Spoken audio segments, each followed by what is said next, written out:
जब हम 400 पार के नारे पे बात करते हैं, आप चूँकि बहुत सीनियर हैं, आपने इसका विश्लेषण भी किया है, तो यूपी, बिहार और बंगाल की सीटों पर ऑब्वियसली ध्यान जाना लाज़मी है, क्योंकि इन 162 सीटों का सवाल है।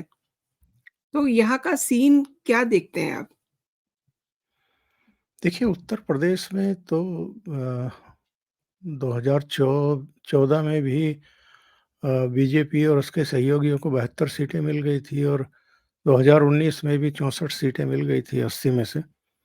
और इस बार जो आकलन है लोगों का और जो ज़मीन से फीडबैक मिल रहा है, उससे पता चलता है कि इस बार 2014 से भी बेहतर परफॉर्मेंस बीजेपी उत्तर प्रदेश में करने जा रही है और इसके बहुत सारे कारण हैं। जी, डबल इंजन की सरकार यानी केंद्र में नरेंद्र मोदी बैठे हुए हैं और उत्तर प्रदेश में योगी आदित्यनाथ बैठे हुए हैं। और जो हमारी विरासत है, जो हमारे आस्था का केंद्र है, ना केवल उनको उन्होंने चमकाया है, बल्कि ये अपने आप में अभूतपूर्व है कि इस समय 4 इंटरनेशनल एयरपोर्ट उत्तर प्रदेश के ऑपरेशनल हैं और 3 और अ, अगले कुछ समय में जो है ऑपरेशनल हो जाएँगे। किसी एक राज्य से 7 इंटरनेशनल एयरपोर्ट अगर ऑपरेशनल हों, तो ये बहुत बड़ी उपलब्धि होती है किसी राज्य की।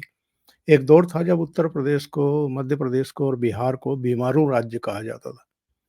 बिहार के बारे में तो मैं यकीन के तौर पर अभी भी नहीं कह सकता कि वो बीमारू राज्य की श्रेणी से उभर गया है, जी। लेकिन कम से कम मध्य प्रदेश के बारे में कहा जा सकता है और उत्तर प्रदेश के बारे में तो यकीनी तौर पर हम ये जानते समझते हैं कि कितना बड़ा बदलाव हुआ है, कितने आमूल-चूल परिवर्तन हुए हैं, विकास के पथ पर किस तरीके से ये राज्य अब आगे बढ़ रहा है, पूंजी निवेश आ रहा है, एक्सप्रेसवे, हाईवे और जो बुनियादी ढाँचा है, उसका जिस तरीके से विकास हुआ है, काशी चमक रही है। इसके अलावा जो है भगवान राम का अयोध्या में भव्य और दिव्य मंदिर हुआ है, प्राण प्रतिष्ठा हो चुकी है, मथुरा की भी बातचीत चल रही है, ज्ञानवापी की बात चल रही है। तो जो हमारे आस्था के केंद्र हैं, यानी विरासत और विकास, दोनों का समागम यहाँ देखने को मिल रहा है।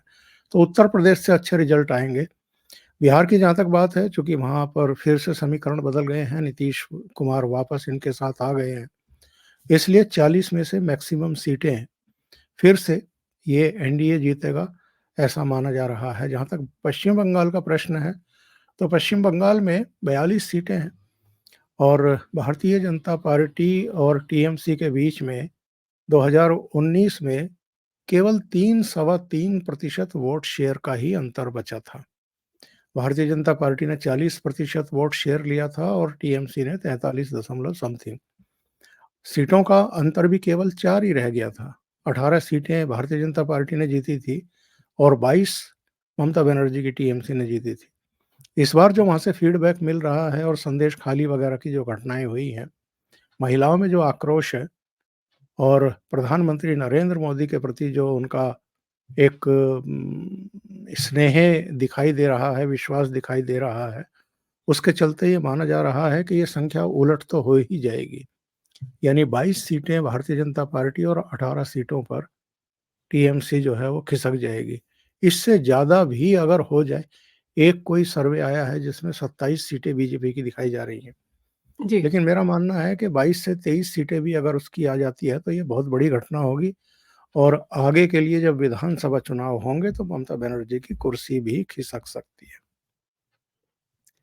अ, विपक्ष की बात करें तो यूपी, बिहार, महाराष्ट्र में सीट शेयरिंग पर अभी भी इंडिया अलायंस का पेच फँसा हुआ है और ये भी पता नहीं है कि कांग्रेस की जो प्रोमिनेंट सीट्स हैं, आई मीन रायबरेली, अमेठी, वहाँ से कौन उम्मीदवार होगा।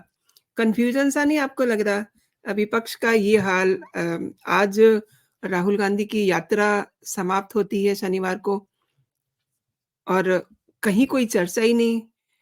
कैसे देखते हैं ये इनके कांग्रेस के बुरे हाल? प्लस जो सीट शेयरिंग का पेच अभी फँसा हुआ है। यानी किसी की दिलचस्पी उनकी सीट शेयरिंग में बची भी नहीं है। किसी को चिंता नहीं है इस देश में कि इंडी अलायंस के घटक दल आपस में सीट शेयरिंग स्मूथली कर भी पा रहे हैं कि नहीं कर पा रहे हैं, किसी की दिलचस्पी नहीं है। अच्छा, उनकी अपनी खुद की दिलचस्पी भी नहीं है। कांग्रेस पार्टी के नेता होने के नाते जो ज़िम्मेदारी राहुल गांधी की बनती थी कि वो अलग-अलग राज्यों में जो साथी दल हैं, क्षेत्रीय दल हैं, उनसे बैठ कर के बात करते। कहीं अगर मतभेद हैं, अगर सीटों पर रस्साकसी है, तो उनको सुलझा लेते। लेकिन उनकी प्रायोरिटी ये है ही नहीं, उनकी प्रायोरिटी पता नहीं क्या है और क्या साबित करना चाहते हैं और किसके सामने साबित करना चाहते हैं। शायद कांग्रेस के भीतर ही जो कांग्रेस के उनके विरोधी हैं, उन्हीं को ये साबित करना चाहते होंगे कि नहीं, मैं सड़क पर उतर उतर करके भी संघर्ष कर सकता हूँ, मैं केवल चांदी की चम्मच मुँह में लेकर के पैदा नहीं हुआ हूँ, मैं केवल पैराशूट से नहीं उतरा हूँ, मैं मेरे पे ये आरोप मिथ्या है कि मैं नेहरू गांधी खानदान का चश्मो-चिराग हूँ, इसलिए मेरी दावेदारी लीडरशिप पर बनती है। देखो, मैं कन्याकुमारी से कश्मीर तक की यात्रा कर सकता हूँ, मैं मणिपुर से महाराष्ट्र तक की यात्रा कर सकता हूँ, मैं तो ज़मीन पर संघर्ष करने वाला हूँ। तो किसको बता रहे हैं और किसको दिखा रहे हैं और एजेंडा क्या है? पहले भी जो यात्रा की थी उसका एजेंडा क्या था? हेतु क्या था? मकसद क्या था? और इस बार भी क्या मकसद लेकर के तुम निकले थे और क्या-क्या रायता फैला दिया, किस-किस तरह के बयान दिए हैं, उससे कांग्रेस पार्टी को ही क्या फ़ायदा हुआ है? या खुद राहुल गांधी की जो एक छवि बन गई है पप्पू वाली, उसमें कौन-सा इम्प्रूवमेंट हो गया है?